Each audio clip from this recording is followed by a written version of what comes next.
Hello friends, আজকে তোমাদের সাথে একটা রেসিপি শেয়ার করছি। যারা জানো না তাদের জন্য, যারা জানো তাদেরকে আমি জ্ঞান দিতে আসছি না। তো যারা জানো না তাদেরকে আমি মোচার এই যে বড়া, এইভাবে আমি মোচার বড়া বানাই। আমার বাড়িতে সবাই ভীষণ ভালোবাসে।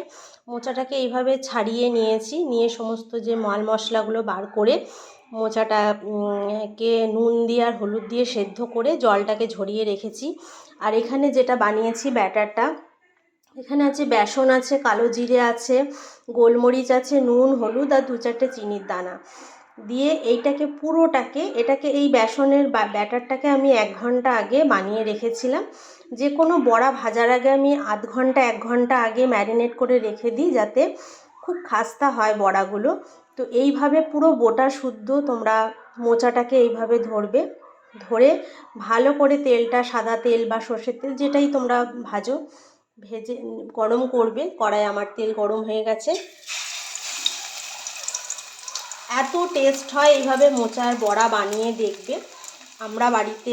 আমি বাড়িতে বেসিক্যালি এইভাবেই বানাই বড়া। তো তোমরা বানিয়ে খেয়ে দেখো, এইভাবে গোটা শুদ্ধ মোচার বড়া খেতে দারুণ টেস্ট লাগে।